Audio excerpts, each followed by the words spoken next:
Right Yamuna Patekar, ఇవి ప్రస్తుతం అతను సీతాదేవి గురించి కావచ్చు, ద్రౌపదీదేవి గురించి కావచ్చు చేసినటువంటి కామెంట్స్తో పాటు ఆయన కొన్ని లెక్కలు తీసుకొచ్చారు. ఆ లెక్కలన్నీ కూడా చెప్తూ 2025లో హిందువులు చేస్తున్నారు ఈ అత్యాచారాలన్నీ కూడా, అవి కూడా జరుగుతున్నవి హిందువులు అలాగే ఇతర ధర్మాల మీద మాత్రమే, ధర్మస్తుల మీద మాత్రమే జరుగుతున్నాయంటూ కూడా ఆయన చెప్పినటువంటి పరిస్థితి. ఇవి కాకుండా ఆయన ప్రతి వీడియోలో కూడా మనం వినిపిస్తే అందులో బీపులు తప్పితే ఏముండవు. ఏ వీడియో ఓపెన్ చేసినా మనం ప్లే చేయాలంటే అందులో బీపులు తప్పితే ఇంకేముండవు.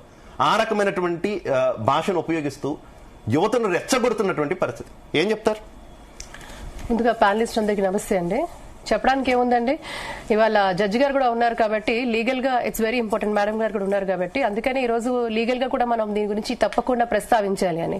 హద్దుపద్దు లేకుండా మాకు మాట్లాడే స్వేచ్ఛ ఉంది, మేము ఏదైనా మాట్లాడతాం, ఎంతకైనా మాట్లాడతాం, ఫ్రీడమ్ ఆఫ్ ఎక్స్ప్రెషన్ ఉంది అంటే తాట తీస్తాం కూడా చెప్తాం. తాట తీస్తాను నేను చెప్పట్లే, చట్టం చెప్తోంది. అండ్ ఇఫ్ నీడ్ బి, నేను ఏదో ఈ దేశంలో కాదు, నేను ఎక్కడో దాక్కొని ఇంకేదో దేశంలో ఉండి పనిచేసుకుని ఎక్కడో ఉన్నాను నేను మాట్లాడుతానంటే మీరు ఎక్కడున్నా కూడా మిమ్మల్ని తీసుకొచ్చి మేము ఉతికేస్తామని చెప్తాం ఖచ్చితంగా. ఎందుకంటే ఇట్స్ ఇనఫ్. చాలా వరకు కూడా మీరు ఇందాక నుపూర్ శర్మ గారు ఒకప్పుడు ఒక డిబేట్ లో పార్టిసిపేట్ చేసినప్పుడు ఒక కోట్ చేసినందుకు ఒక దేశం నుంచి కాదు 50 పైన దేశాల నుంచి ఆవిడ మీద ఉన్న అవుట్రేజ్ మీరు చూసారు. అప్పుడు అంటే ఎలా అంటే తను కోట్ చేసింది, ఒక మతాలకు సంబంధించిన కోట్ చేస్తే తన మీద ఒక దేశం కాదండి, ఈ రోజు హిందువుల దేవీ దేవతల మీద ఇంతలాగా మాట్లాడుతుంటే ఈ వెధవని మనం ఎందుకు ఏం చేయలేకపోతున్నాం? వీడు వెధవని అంటాను because I don't have to use decorum. ఇలాంటి వాళ్ళు మూర్ఖులు. అండ్ ఇతనెవడండి మన ప్రవచనకర్తల మీద మాట్లాడడానికి?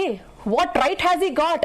ఆయన కాలి గోటికి సరిపోడు వాడెవరండి మన ప్రవచనకర్తల గురించి మాట్లాడడానికి, మన సీతమ్మ గురించి మాట్లాడడానికి? సీతమ్మ అనేది కేవలం కైడ్స్. కాబట్టి ఇక్కడ మూడు విధానమైన సమాధానాలు ఉంటాయి ఇలాంటి వ్యక్తులకి. ఒక పర్వటెడ్, ఒక పర్వశ ఉన్న వ్యక్తులకి వీళ్ళకి సమాజం పట్ల దృక్పథం ఏమి ఉండదు. వాళ్ళ వారి వ్యక్తిగత స్వార్థం తప్పించి, వారి వ్యక్తిగత ప్రమోషన్ తప్పించి, వారి వ్యక్తిగత లైమ్ లైట్ రావడం తప్పించి నోటికి ఏదొస్తే మాట్లాడదాం. Who are you to talk? What is the stature you have? మీరు ఏ స్టేచర్ లో మాట్లాడుతున్నావు? నువ్వు అకాడమిషియన్ వా? నువ్వు ఏమిటి అసలు? నీకేమిటి నీ అర్హత? నువ్వు ప్రవచనకారుల గురించి మాట్లాడుతావు, నీకే అధికారం ఉంది?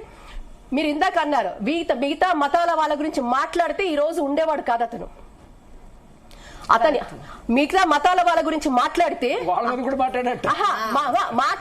మాట్లాడి అతను నిజంగా అంత వైరల్ అయి ఉంటే అతను ఉండేవాడు కాదు, ఖచ్చితంగా ఉండేవాడు కాదు. ఈ వివాదంలో 3 విషయాలండి. మొదటి, చట్టం తప్పకుండా కూడా ఈ రోజు ఫ్రీడమ్ ఉంది కదా, మేము ఏది పడితే అది మాట్లాడతాము. సమాజ ఆమోద్యం లేనివి మీరు ఏది మాట్లాడినా, ఎవరు మాట్లాడినా అది చట్టం ఒప్పుకోదు. అండ్ మరీ ముఖ్యంగా జడ్జి గారు కూడా ఉన్నారు, అడ్వకేట్ గారు కూడా ఉన్నారు. ఒకవేళ if need be there are certain amendments to be taken. ఖచ్చితంగా organisations, individuals who are socially responsible ఖచ్చితంగా ఆ మార్పు వైపు తప్పకుండా తీసుకొస్తాం. దీన్ని ఊరికే వదలం. ఎవరికైనా మేము ఈ స్వేచ్ఛ ఉంది మాట్లాడతాము, ఒక సోషల్ ఫ్యాబ్రిక్ ని దెబ్బతీస్తాము, ఇది ఒక ఫ్యాషన్ అయిపోయింది అండ్ చెప్పేసి నేను సారీ చెప్తాను. What is that? నువ్వు అమ్మని తిడుతున్నావు అక్కడ. ఏ అమ్మని? 100 కోట్ల మంది హిందువులే కాదు, ఈ రోజు పాశ్చాత్య దేశాల్లో కూడా సీతమ్మ అంటే అంత విలువైనది మీరు చూస్తా ఉంటే. అలాంటి అమ్మని ఎంత ధైర్యం ఉండాలంటే మాట్లాడతాడు వాడు, ఎంత ధైర్యం ఉండాలి వాడికి. And absolutely it is not accepted. Sorry for the interruption Yamuna Patekar. ఈ అవినాష్ సారీ చెబుతూనే కొంత వాదనైతే తన వెర్షన్ ని సమర్థించుకునే ప్రయత్నం కూడా చేశాడు. సీతాదేవి అలాగే ద్రౌపది దేవికి సంబంధించినటువంటి వ్యాఖ్యల్లో కూడా నేను చరిత్రలో ఉన్నదే చెప్పానంటూ కూడా సమర్థించుకునే ప్రయత్నం చేశాడు. ఇక శివాజీ వ్యవహారంలో శివాజీ ఏదైతే వాడి ముత్తాత పేరు వాడికి తెలియదు, వాడి చరిత్ర చెప్తాడా వాడు? శివాజీ విషయంలో ఉపయోగించారా? శివాజీ వెనక్కి తీసుకున్నారు కాబట్టి నేను వెనక్కి తీసుకున్నాను అన్నారు. ఇక గరికపాటి గారి విషయంలో నేను ఎక్కడా కూడా ఇన్ని దూషించలేదు, కాకపోతే కొన్ని పదాలు వాడాను కాబట్టి వాటికి క్షమాపణ చెప్తున్నాను అంటూ ఈ 3ంటికి క్షమాపణ చెప్పి నేను ఇప్పుడు గణపతి దేవాలయంలో పడుకుంటున్నాను. ఒకవేళ నేను తప్పు చేస్తే ఉదయం కల్లా రక్తం కొట్టుకొని చనిపోతాను, లేదు అంటే నా క్షమాపణ మీరు అందరూ కనుక యాక్సెప్ట్ చేయకపోతే ఎవరైతే క్షమాపణ యాక్సెప్ట్ చేయలేదో వారికి అష్టదరిద్రాలు పట్టుకుంటాయంట. 2026కి అష్టదరిద్రాలు పట్టుకుంటాయంట. ఇది క్షమాపణ చెప్పే విధానమే లేదు. బేసికలీ ఇదే ఇంతకు ముందు ఒక అఘోరా అని చెప్పుకుంటూ నన్ను పట్టుకుంటే నేను ఎవరినో చెప్పిస్తాను, వాడిని ఇది చేసేస్తాను, వాడిని మంత్రిస్తాను అనేది చెప్పాడు. This are bloody nonsense. నేను ఒకటే చెప్తున్నానండి, మొదట చట్టం, 2 సమాజం. ఏ సమాజం వీడినైతే లేపిందో ఈ రోజు యావత్ హిందూ సమాజం ఎవరైతే సమాజం ఈరోజు భారతీయులుగా ఎవరైతే నేర్పారో మరీ ముఖ్యంగా తెలుగు వాళ్ళు ఎవరైతే ఇతను ప్రోత్సహించారో ఇంతకు ముందు తప్పు చేసిన వాళ్ళకి సంఘం నుంచి బహిష్కరించేవాళ్ళు ఒకనొకప్పుడు. ఈ రోజు బహిష్కరణ అంటే సోషల్ మీడియా మాధ్యమంగా ఇతను విర్రవిగిపోతున్నాడో ఆ మాధ్యమం నుంచి ఇతను బహిష్కరించాలి. వ్యక్తిగతంగా ఇతన్ని బాయ్కట్ చేయాలి. ఎవరైతే వాళ్ళ ఫాలోవర్స్ ఉన్నారో ఏమండి, ఒక మతంలో ఉన్న వాళ్ళ గురించి ఒక్క మాట మాట్లాడితే అందులో చదువుకున్న వాళ్ళ, చదువుకోలేని వాళ్ళ, స్కాలర్స్, ఇంటెలెక్చువల్స్, చదువులేని వాళ్ళ, కాకపోతే నా మతాన్ని దూషించిన వాళ్ళని ఎవరిని మేము ఎంకరేజ్ చేయమని మిగతా అన్ని మతాలు వాళ్ళు పట్టుకొని కూర్చుంటే మనం ఎందుకండి వీడెవడో మన అమ్మ గురించి మాట్లాడుతుంటే మనం ఎందుకు వాడిని బహిష్కరించాం? వీడికి ఫస్ట్ పనిష్మెంట్ వీడిని సామాజికంగా బహిష్కరించండి.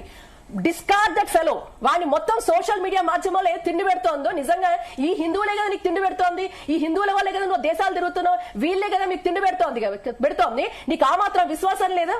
అందులో ఎంతో మంది అమ్మలు సీతమ్మ పేరు పెట్టుకునే వాళ్ళు ఉన్నారు. వాళ్ళు చూస్తేనే నీకు వ్యూస్ పెరిగి డబ్బులు వచ్చి నువ్వు దాని మీద బతుకుతున్నావు.